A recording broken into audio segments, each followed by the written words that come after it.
Well, hello everybody and welcome to the Creative Amplifiers Summer Break Show. Yes, it's the show before we break up for summer, hence the name. Hello Lisa, hello Mark.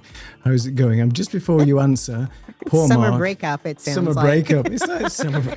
It's time to break up. You're going to break into song now? Is this a... Not yet. I had a bit of grease going through my head. I was like, oh, Exactly. no, copyright. No, don't. And then I thought they won't recognize it. It'll be fine. We're definitely not going to do that. Just for everybody's full awareness, we are live streaming to multiple places, and poor Mark is having internet problems. The heat has descended on the UK, as it does for those 3 hours every year, and unfortunately, it's taken a toll on Mark's fibre. I think your fibre has expanded in the heat, and maybe the internet's gone out. So Mark is on 5G, like a trooper, with his phone plugged in next to him. It's actually a coffee warmer because it's that hot. You can put a coffee cup on it and it's keeping his coffee warm. So Mark is with us in spirit and in connectivity. And is it working all right so far? It's been pretty good, but it's very hot, and it's telling me that my internet is unstable. I think I can pretty much gather that as it is. So we'll see what happens. Worst case scenario, I will disappear for a few moments, and Neil can hold the fort with Lisa, and I'll chime in from a black a little hole in the middle of somewhere. But we'll see. If it gets too annoying and I'm jumping around too much, then feel free to do that. But for now, I'll try and do the best I can over the wireless internet rather than wireless internet plugged in broadband.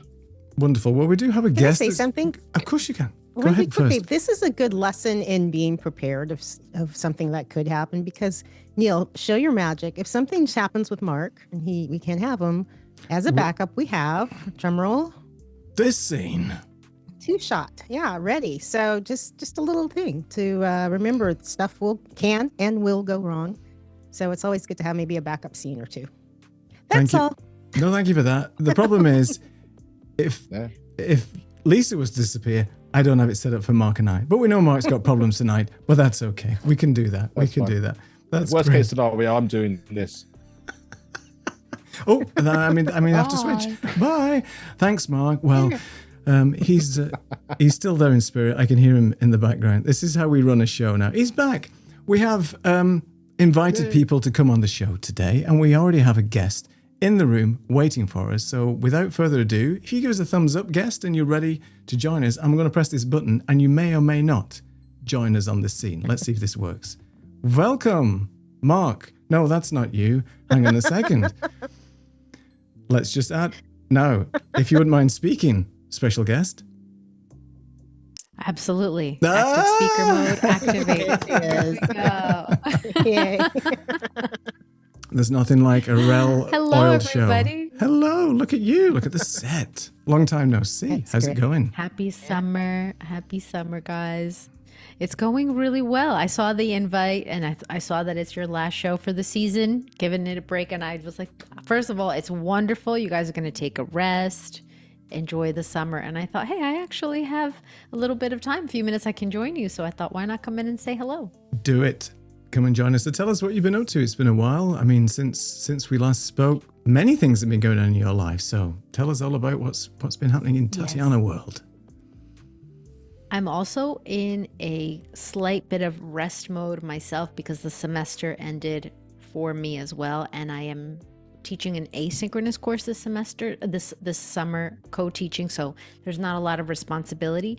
I'm actually doing a really smart thing and taking some time, not procrastinating, getting everything ready for September slowly.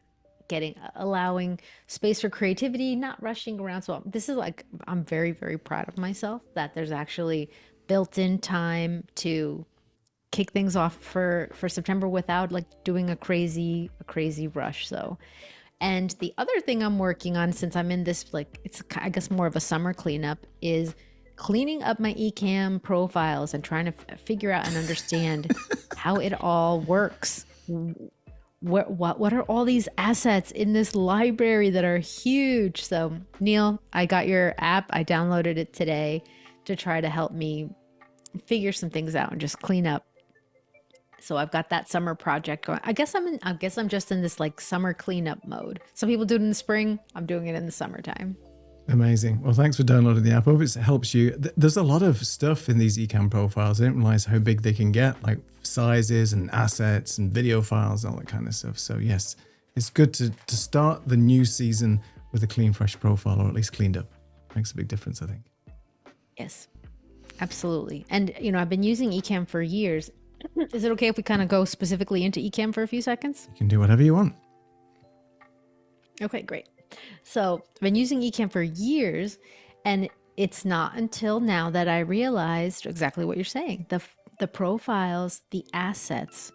For some reason, I thought all of the assets, any video, audio, kind of stayed with the profile, but there's these separate libraries where all of these things live, and I have no idea how to tell what's in this library and what profile it's connected to. So I'm going to reach out to Ecamm support to see if I can understand more about how to keep this organized. There have to be some practices or best principles to understand, because I do have several profiles and just trying to sort out some of the cleanup stuff. But that's a little bit on the Ecamm side. On the fun recreational side, Ben and I, my husband, we have our 1-year wedding anniversary coming up this summer, and we're going to hop in our travel trailer and travel around to some local destinations and kind of be tourists around here, because I live in Pennsylvania now, but I grew up in New Jersey, and there's just a lot to explore. So I'm trying to be a tourist in my new state and roam around and just have a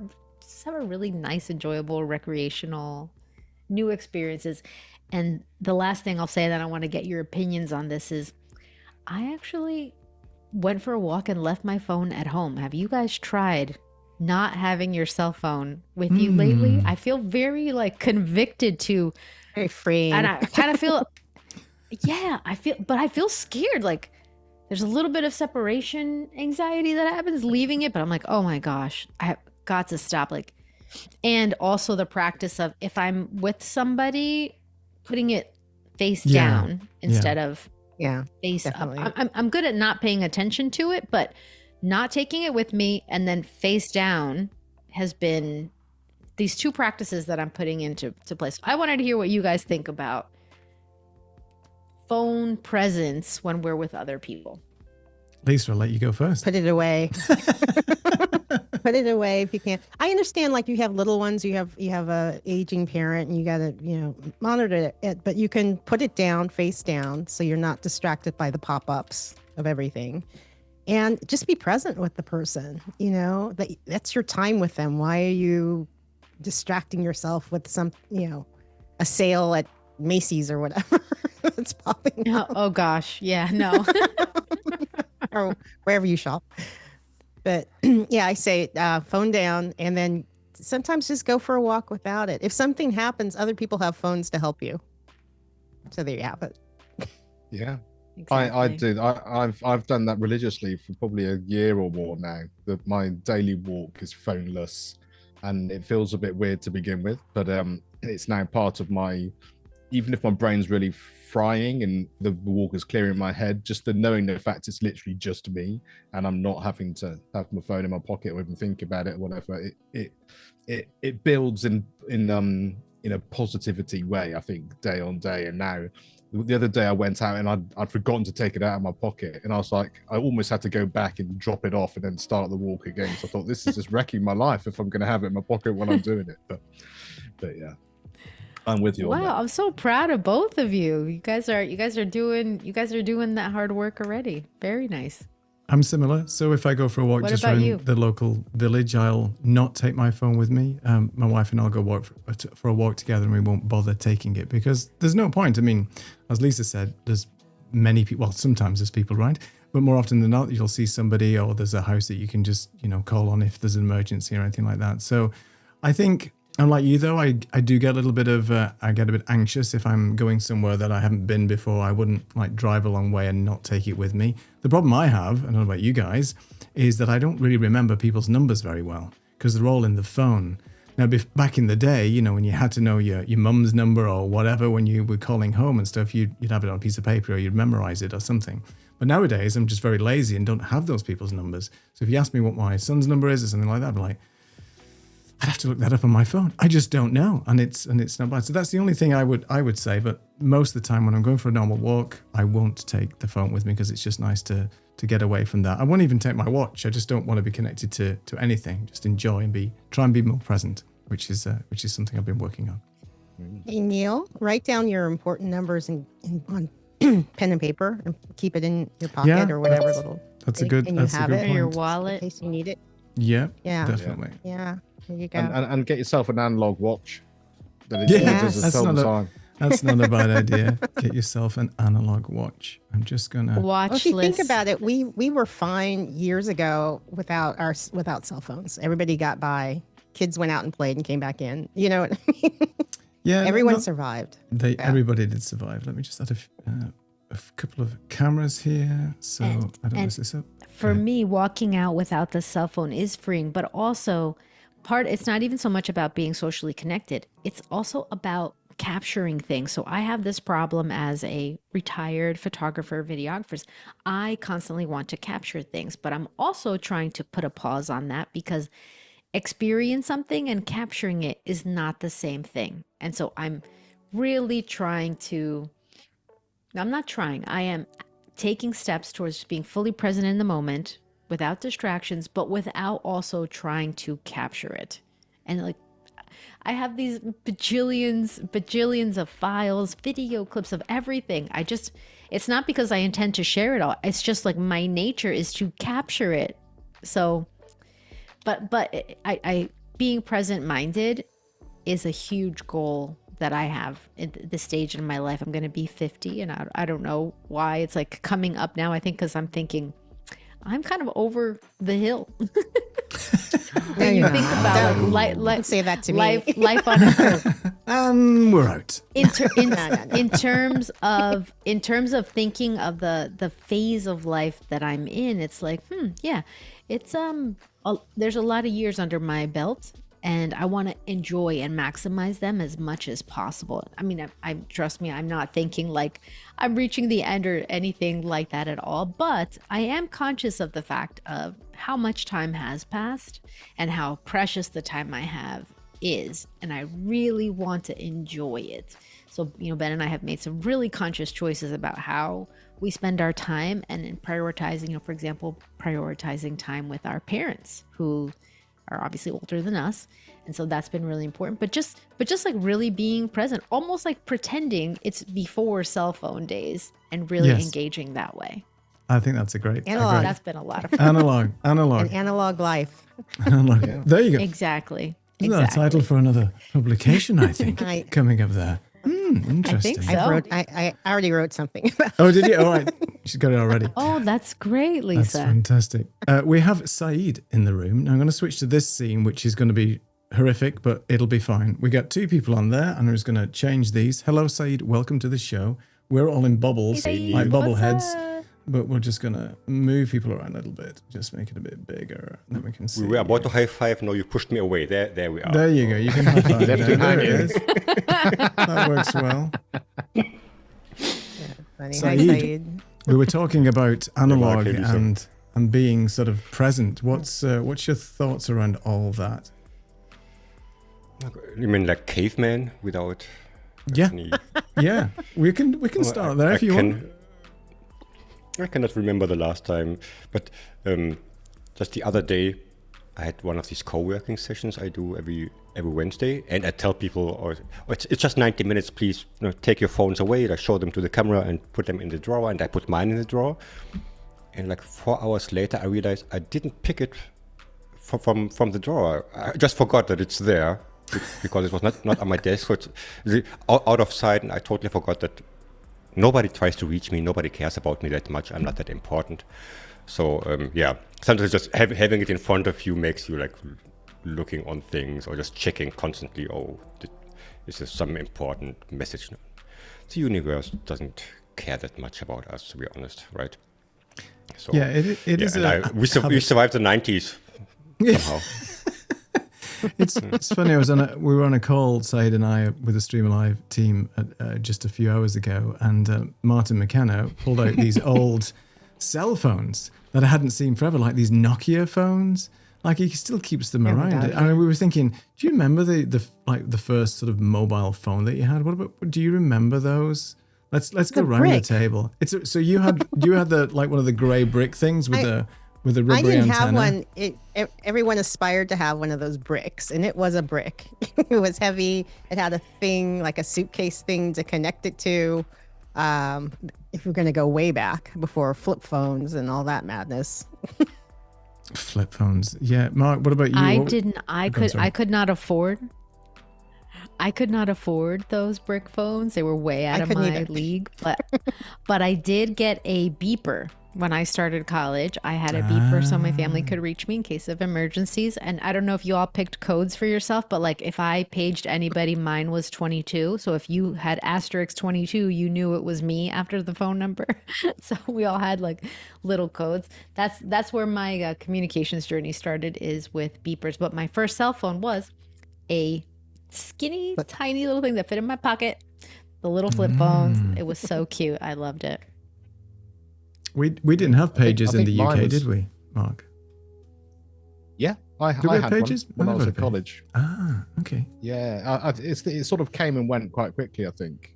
And I had a friend when I first went to college who had a Motorola little flip phone, and the aerial would come out a little bit. And then that was sort of, you had the fantastic Nokias, which worked really well, and then the banana phone. Do you remember the banana phone? Mm-hmm.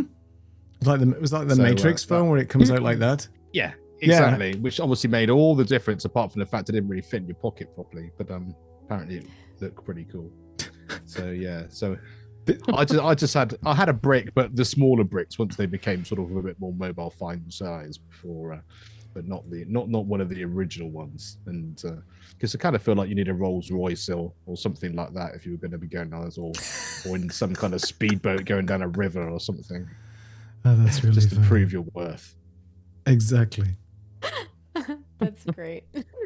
And they were not meant to put in, not supposed to put in a pocket. You had this thing that you put on your belt, and you need a stronger belt to carry all the weight. Do you remember this? Yeah. This cases, everybody needs to see that you have like a brick size phone. Definitely. I do remember somebody I used to work with, mentioning no names or where they worked, but he actually had a pager, like a bleeper. So his boss was constantly, paging him and everything.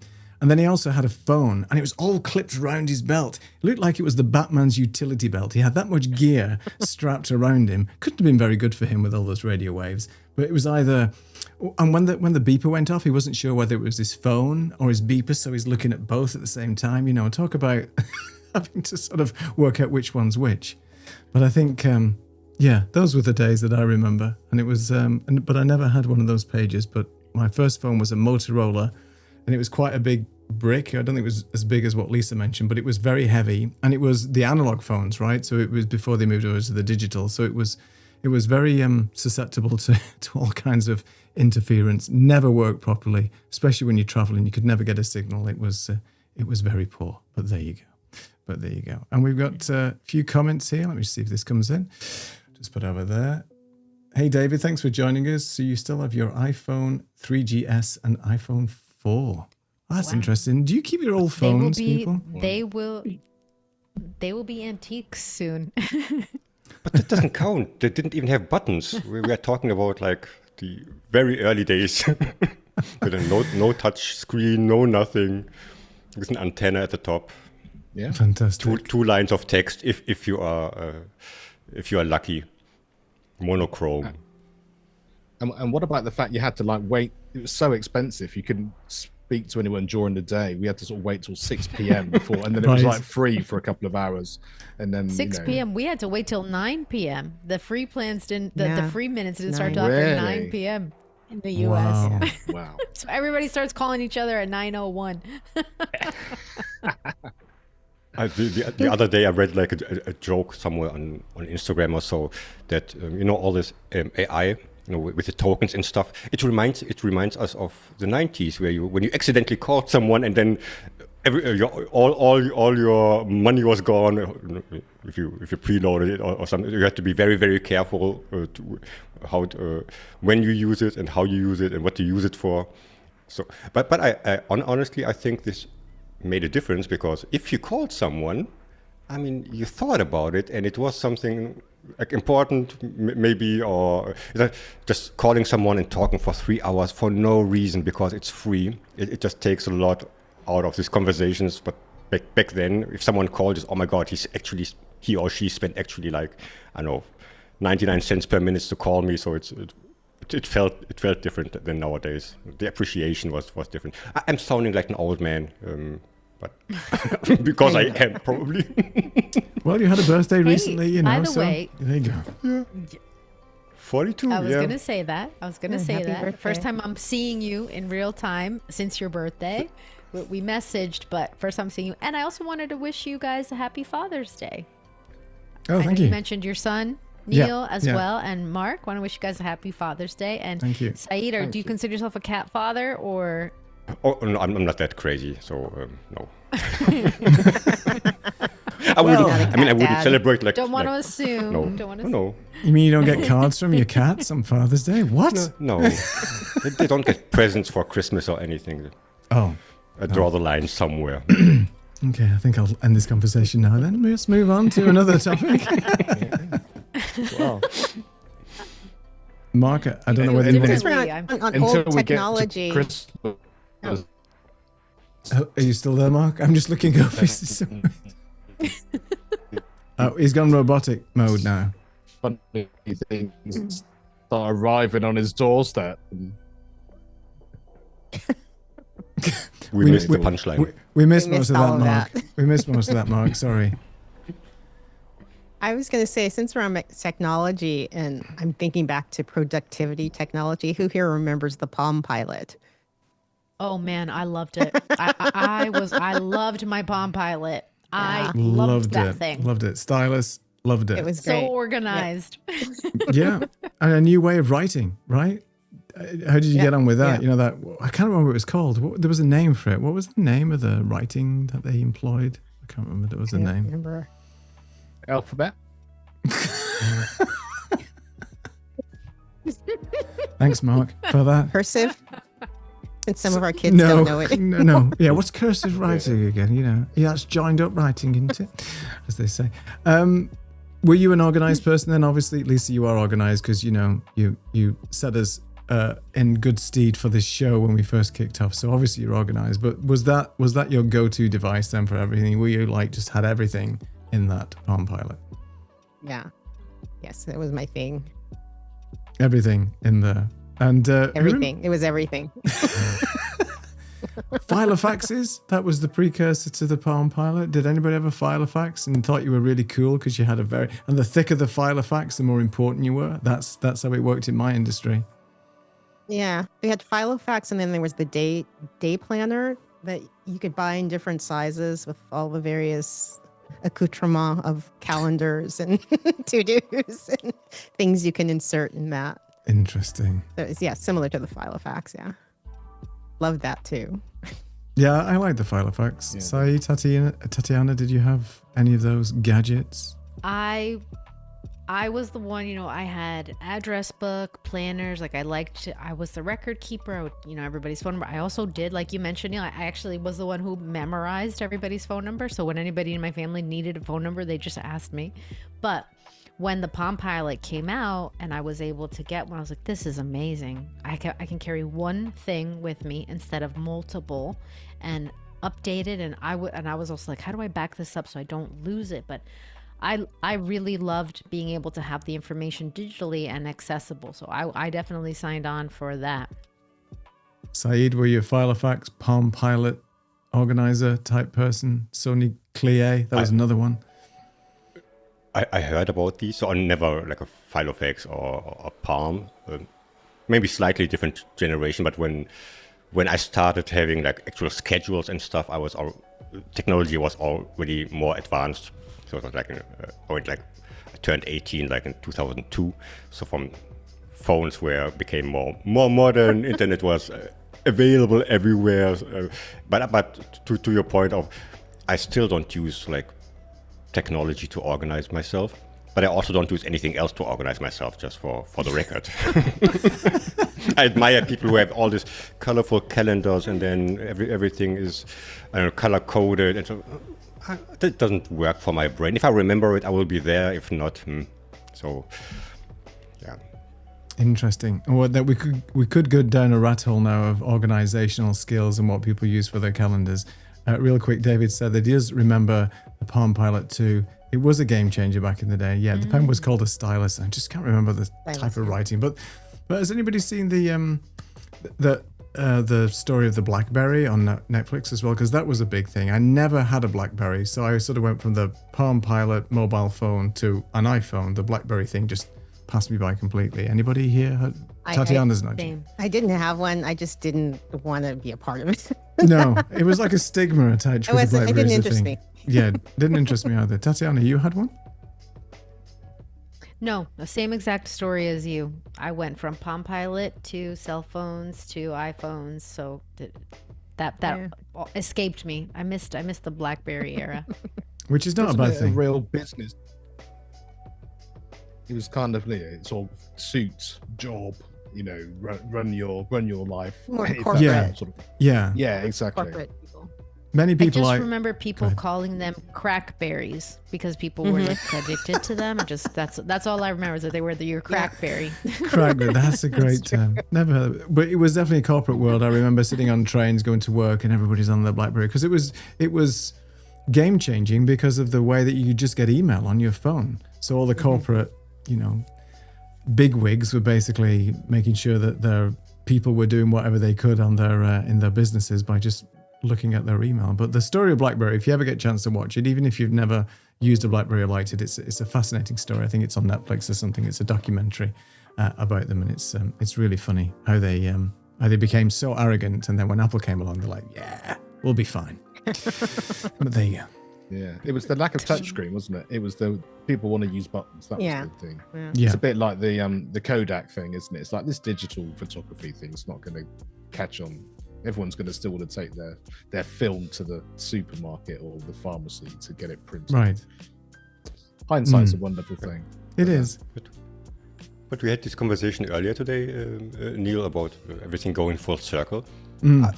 I strongly believe, like in 2 years, Apple, just as an example, come out with, here's a phone with a full-sized keyboard on it, and it will be revolutionary, and it will also have like an antenna at the top that you can pull out, and everybody will freak out. Because the new generation like missed all the things, right? And then just switching up things, and oh my god, now I have like real buttons, and I don't need to touch the screen. And in 20 years, again, we will go back to something. The same we had the conversation, same with sizes. Everything becomes bigger, and then, okay, now we have to make everything smaller, and okay, we need bigger screens, and then the phones become larger. You can take phone calls with a tablet if you like, and then... Yes. It is a weird thing that technology and other things sort of revolve around. I was thinking the same thing about... the MP3 players and things, and vinyl's coming back. Vinyl's been back now for a long time. It's having a renaissance, and people are buying record players now and sourcing vinyl in record shops because the purists are feeling that CD is a little bit too clinical, and for a long time it was the standard, and now people want that analog warmth back. So why not? Cassettes are coming back too. Ooh. What? Coming. I did not see the cassettes. Cassettes are coming back. Kids want to make mixtapes, all of that stuff.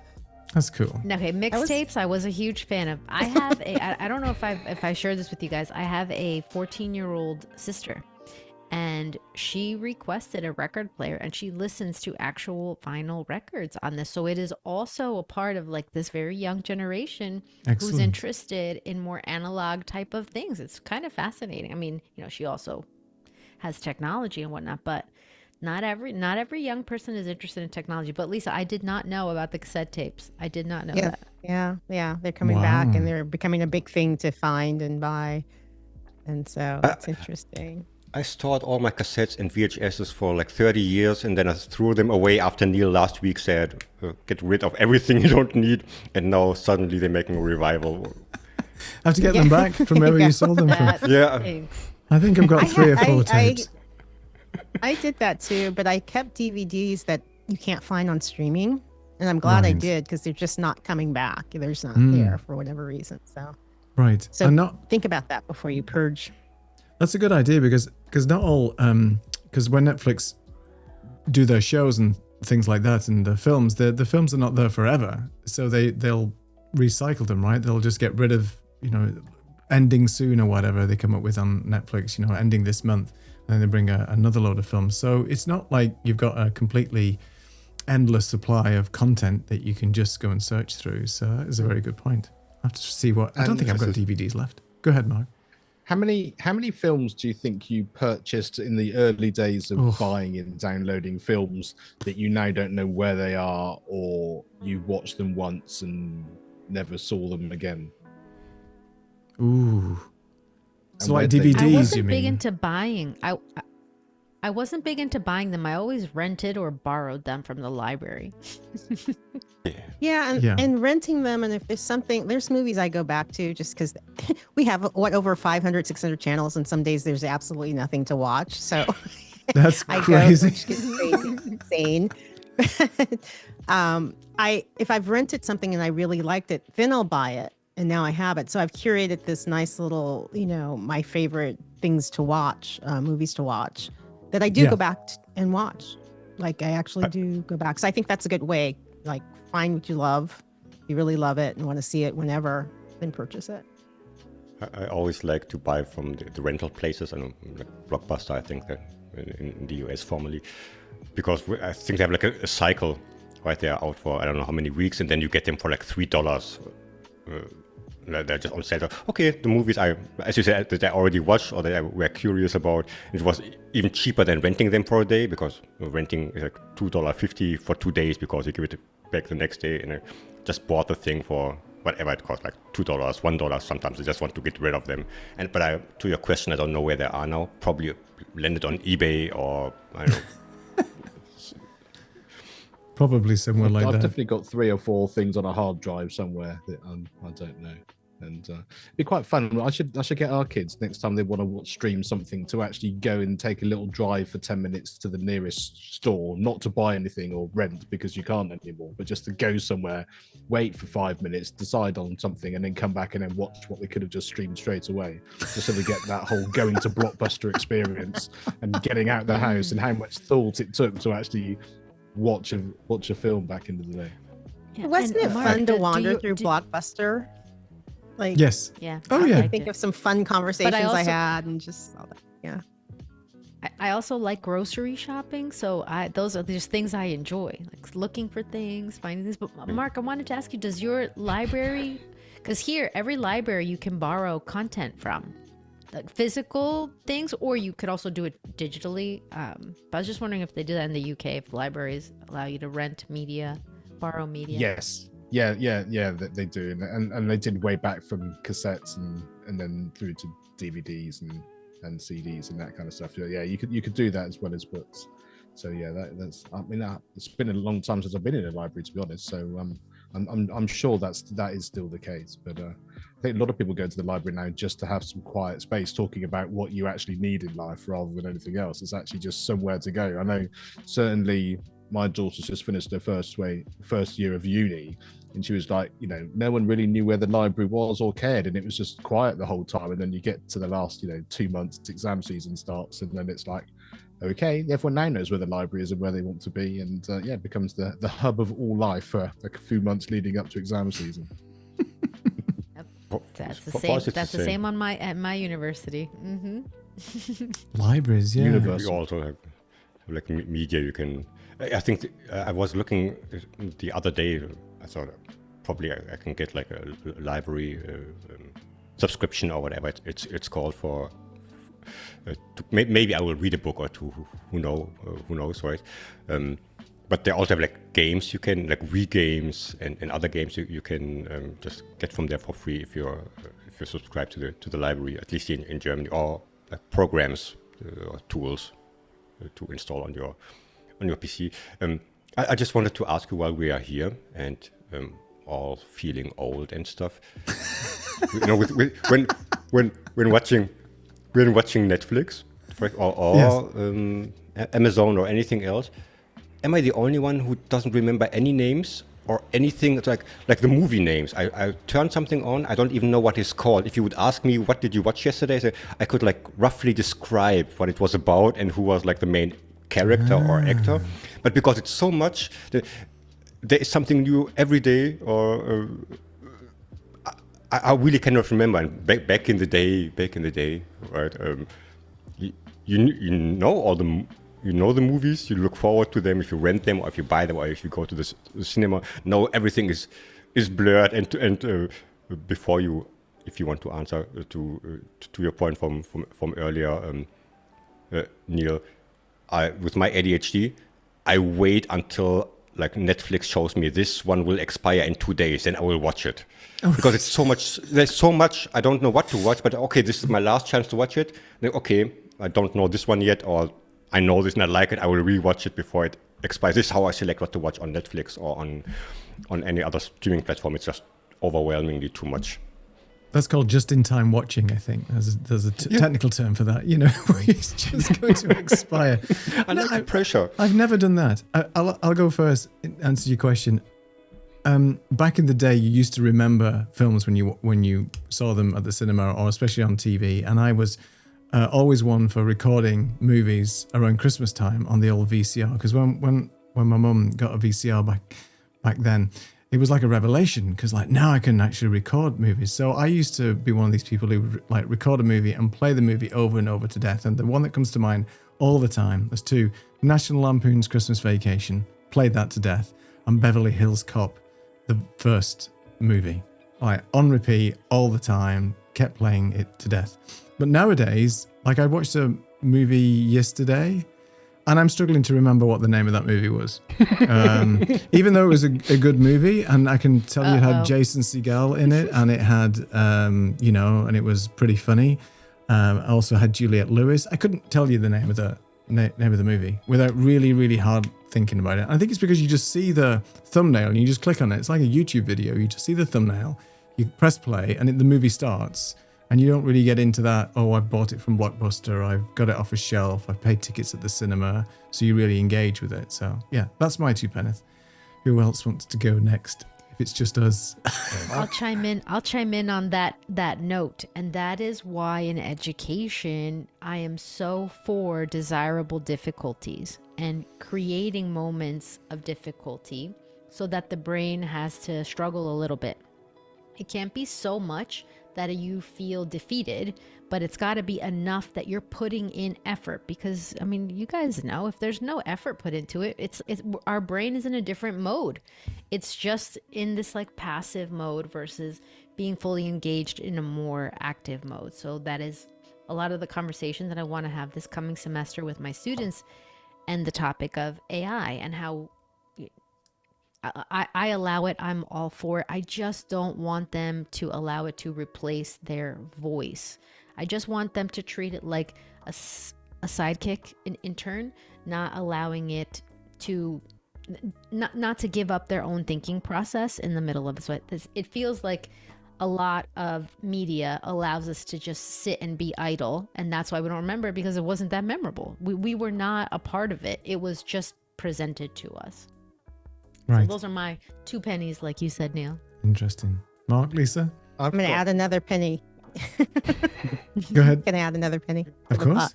Many pennies. I think many pennies. I think it's a thing of distribution. There's so much product, so much bad product mixed in with the few nuggets of good that overwhelms us, and we don't know what to watch. And when we do watch something that's underwhelming, we forget what it is.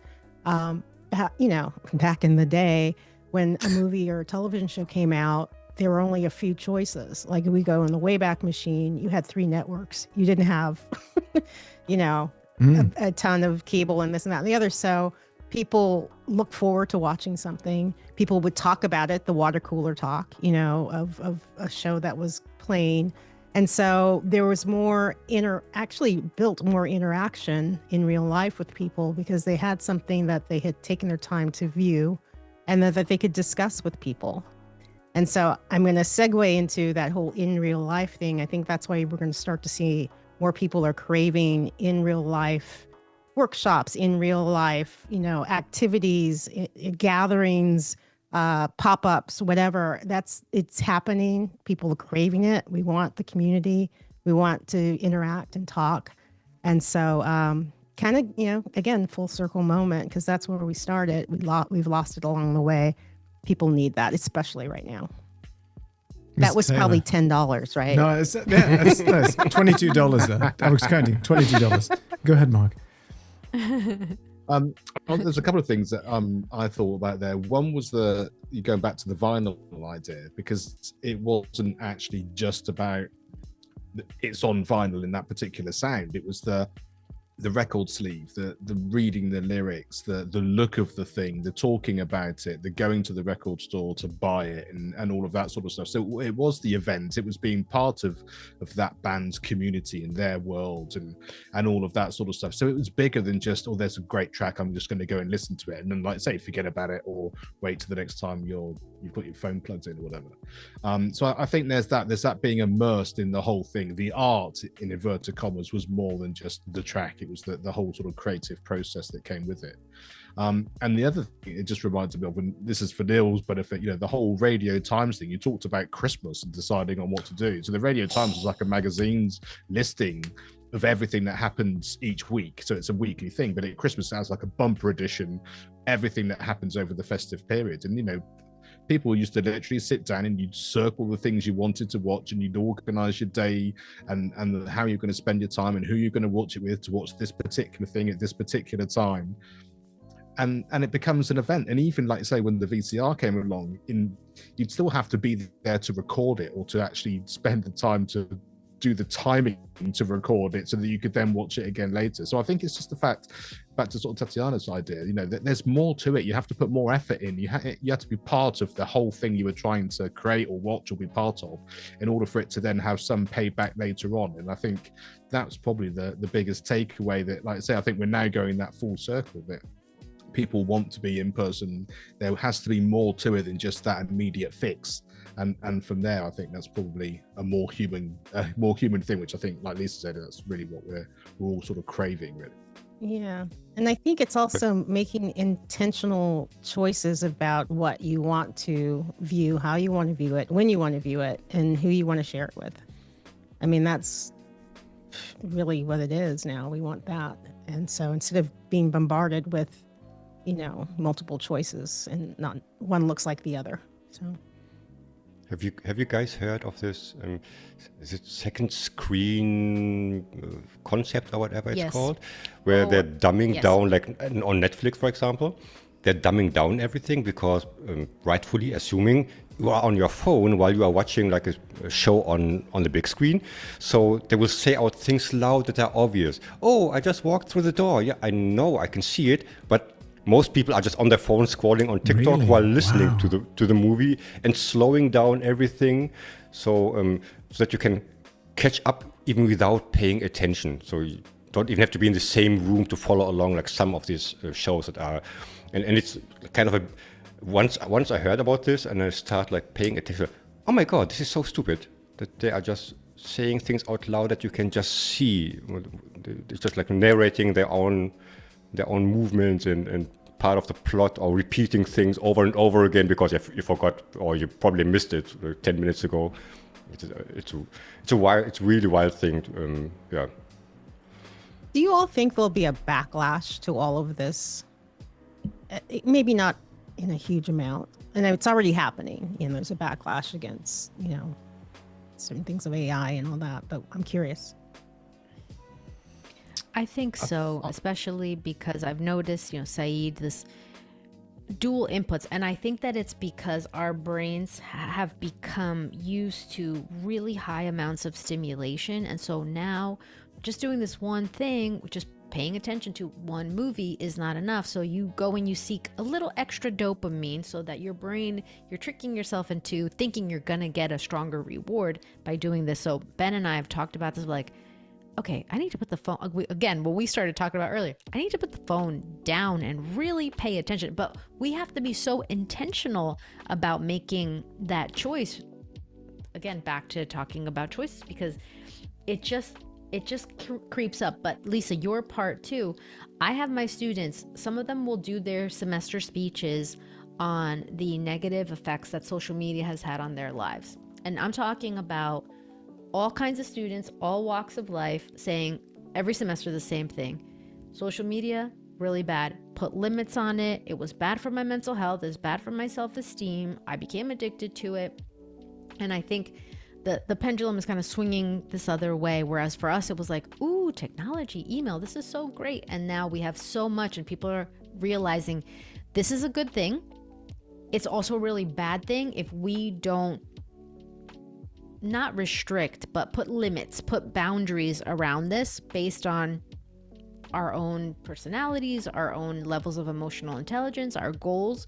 So I do think that and there are so many people now speaking on the effects of it, and we can see it in the younger generation's mental health numbers. Like I personally feel like there is no denying the impact that this has had on mental health. So I think that's the part to be especially cautious of. And I think what we're going to see next now is its impact on education, because of now being able to have access to AI as well. I think I'm I shared curious this to one ask. with. Can I ask her one question? Because as a teacher, seeing that the people who run these companies, the social media companies, have been on camera saying, "I don't let my kids do it. I keep limits. They don't have a social media account." What do you think about that? I'm not a parent, but if I were, I would 100% not allow my children to have social media until probably around age 15. I know some people say 16, but I think it also depends on the child themselves. But I would say about average be 15. And I would also have technology time limits for younger children. If you're going to use technology, you can, but your device is going to lock out. And also, I know everything that you're doing when you're a kid. So I feel pretty strongly about those limits being really important, because I want the kids to be outside, to be using their hands, to be using their brain, not just in this bypass mode, but like we are when we're watching Netflix. There's nothing wrong with that. I just don't want that to be the dominant form of life for people. I want it to be much, much more active, much more engaged, much more connected with others. But yeah, that's my personal take on it, Lisa. Thanks. I was just watching, during the World Cup, this soccer World Cup at the moment. At least in Germany, there is a very famous German player, and he does commercial for TikTok about the youth account or the underaged account or whatever on TikTok. So promoting it, you have to be at least, I don't know how many years to get like a real account, and you're limited. You can only chat with friends that are also connected with you and all the other things. It sounds nice, but I don't think that this is the solution. And also, kids are smarter than we are.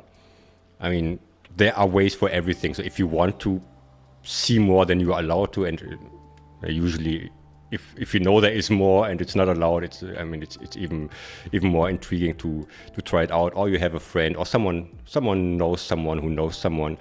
So I don't think like this will work out to have this like limitations.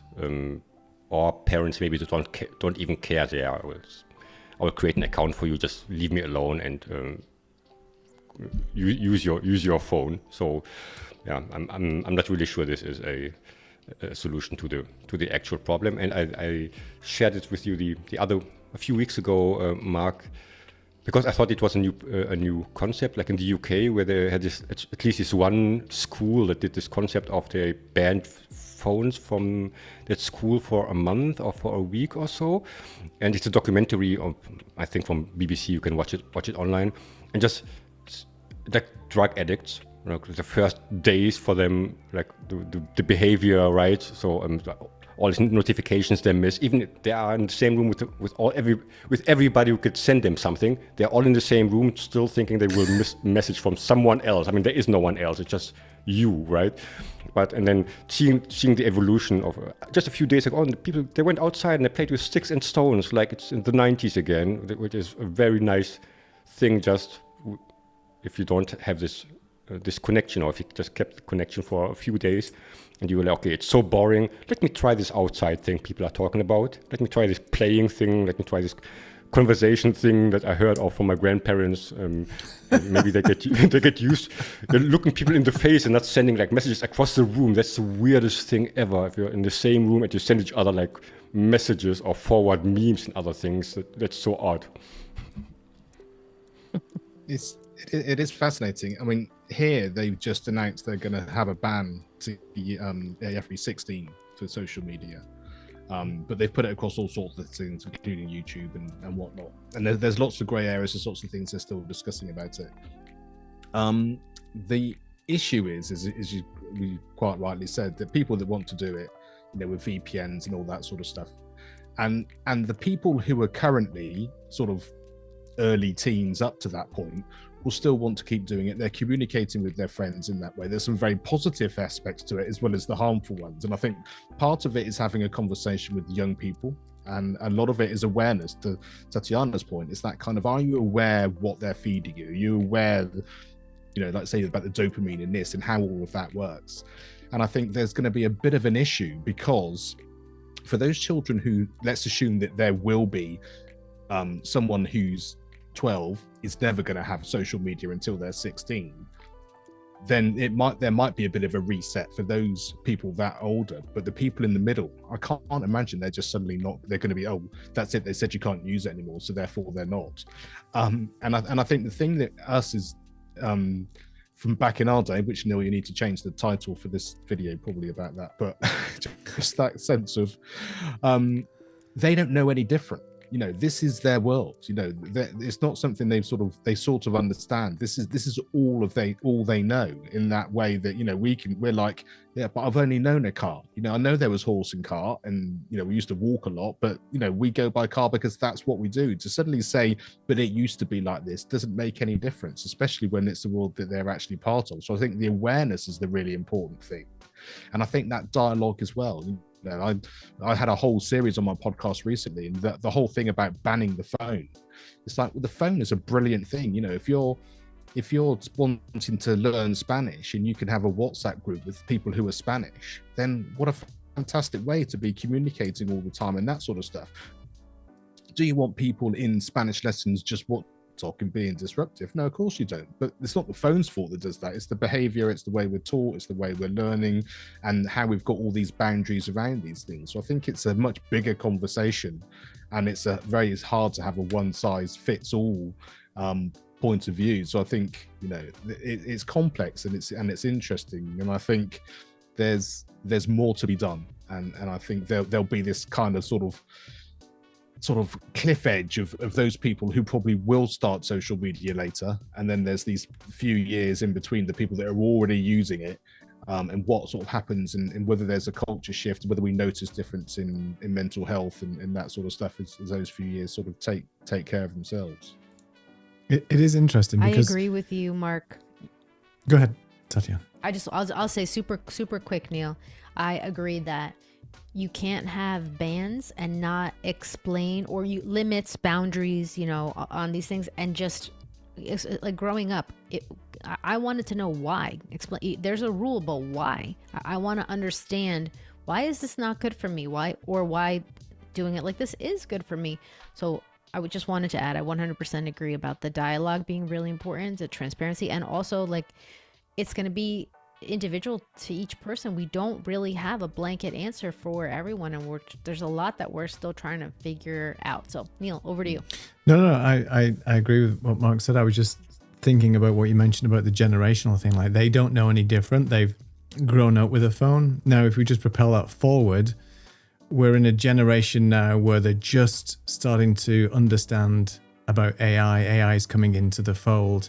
The next generation will just be born into an AI world, and they will not know any different. So it's the same thing. Do you remember when there was no AI? No, we don't remember that, because there's AI everywhere now. So I think it is going to be difficult, I think, to try and sort of prevent people from using certain things, because to Tatiana's point, that people want to know why this rule is in place. Why is this ban? And it's just like anything else, though. I think it is about education. It's about understanding the harm. And if you just put the risks out there, then you've got to have some element of sensibility with the people that you're telling. They're either going to take that and say, yeah, let me think about this then. Am I actually going to be harmed, or is something going to, should I really be using this all the time? Or then there's some people who just don't care, and they're going to be using it no matter what you tell them, whatever the risks. I'm using it because everybody else is.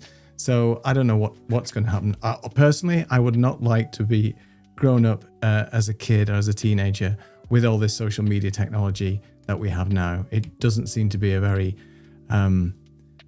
nice environment and place to be when you've got everybody around you that can, send you a message, poke fun at you, do all those kinds of things, which is like global now. It can be anywhere on the internet. Before it was restricted to the school playground and maybe a nasty phone call or a strongly worded letter, but now it could be anywhere. So yeah, it is tough. I don't know if the ban is going to make any difference or not. People will always try and circumvent that.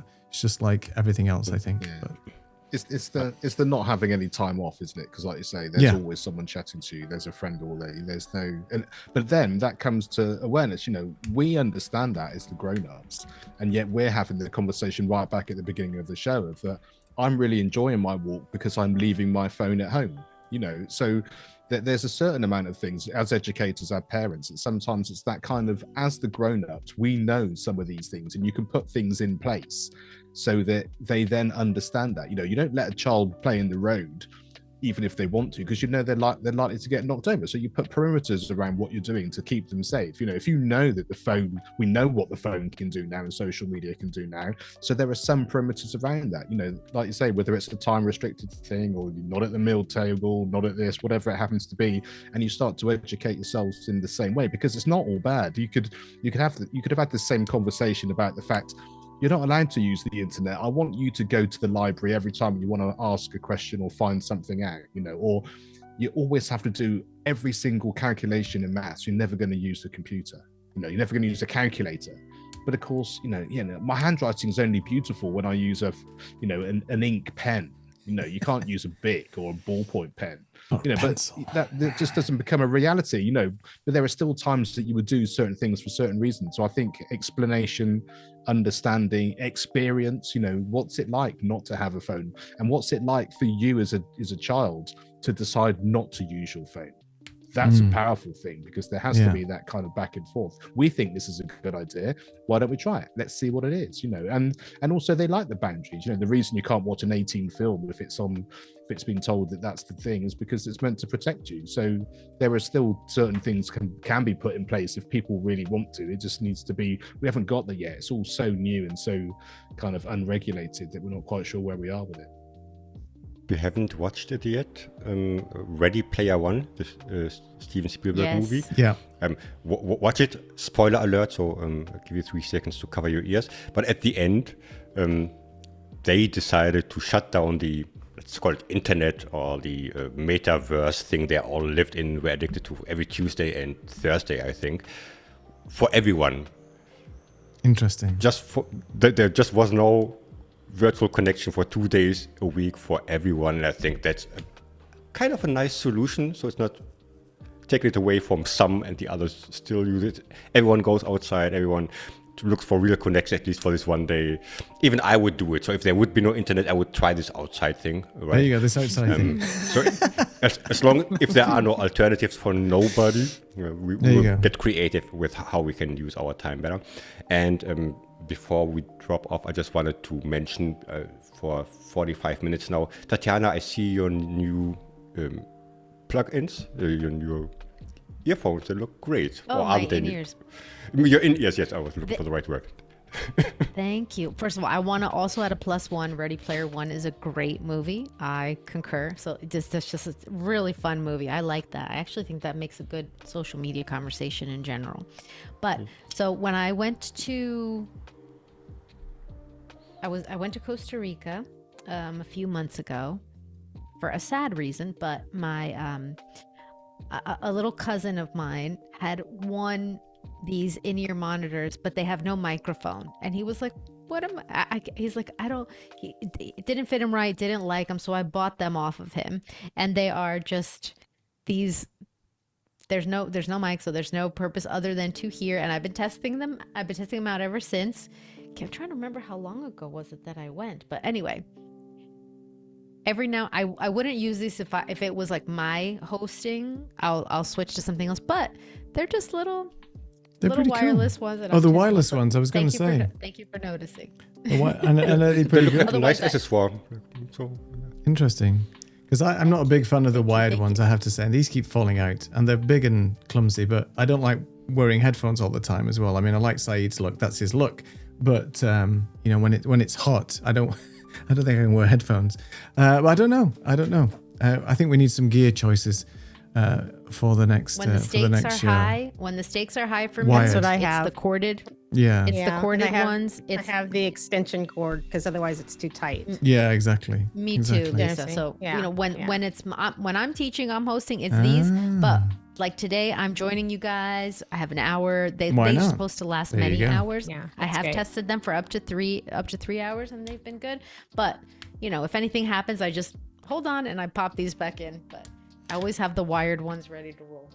Let's also comment on the fact that you've got a new lens as well for your setup, right, Tatiana? I was watching one of your videos, I think, or I think it was on Instagram, Yes. you know, on the socials, and you've got yourself a 16mm lens right now. So Sigma? I Sigma? upgraded. I got a no. I'm sorry, I'm blanking on the name Viltrox? because it was a newer company to me. it's a Yes. Viltrox. I got the Viltrox 24mm lens, and I had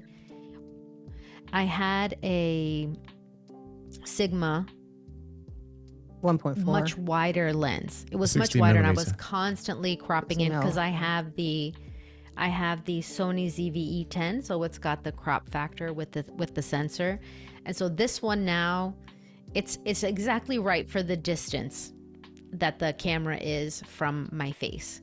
So if I ever wanted to show something wider, I kind of can't, but this is the right angle for me, you know, to be able to have torso and show body gestures and my arms, my hands and all that. But it's really nice. I really, really like it. So that's a new piece of gear that I'm enjoying very much too.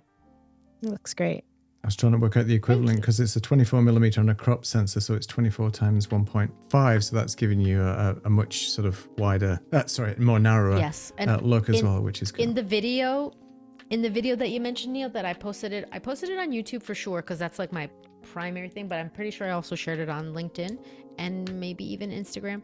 And I did all of the, you know, talking about all of the numbers and the conversion because I did the math at the time. Now I can't remember. No, I can't remember what it is at the top of my head as well. But I know it's 24 like times 1.54 or something like that. Is 0.4, yeah, like something. that. Anyway, it looks good, and your set looks really nice as well. I like the Yeah, it's beautiful. yeah, it looks really just classy. We are Thank you. at the top Thank of you the very hour, much. but before we go, I did want to just go do a quick round robin to find out what everybody is up to during summer. Have you got conferences to attend? Are you hosting some workshops yourselves? What is your sort of creator journey looking like for the next couple of months leading up to, dare say it, autumn? But we haven't got summer over with yet. But let's go around the room. Tatiana, have you got anything to start with? I do. Yeah. I had a really fun corporate training last week, and I am teaching, but only asynchronously. So that's a little bit on the back burner.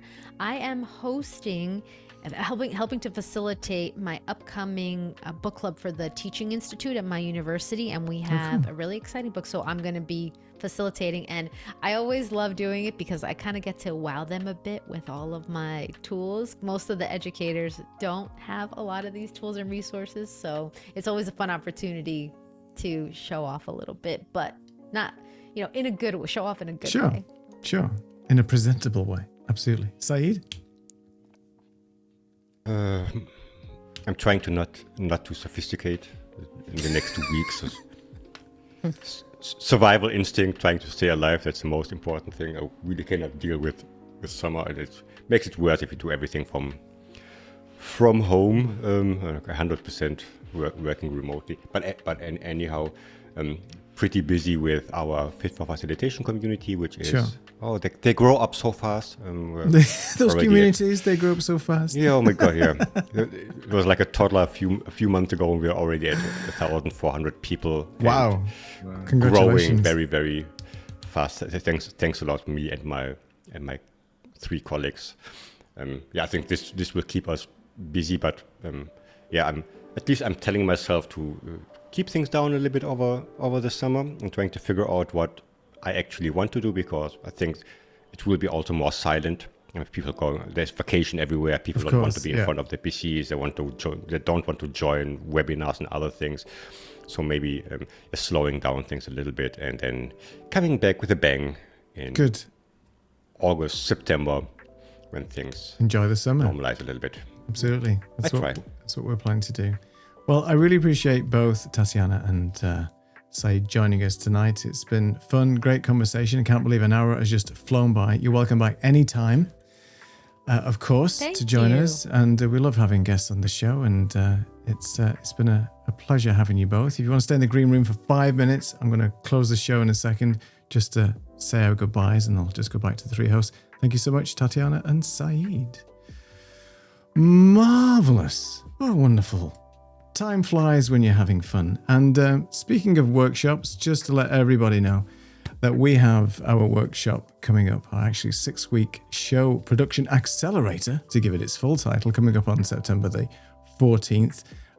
We're starting off at 3 p.m. Eastern, so go and get your reservations now at creativeamplifiers.live. We've got 6 spaces, so it's 6 spaces, 6 weeks. So we're going to take you from inception of your show, your idea, and we're going to get you published, ready to go live, recording, audio, whatever it might be.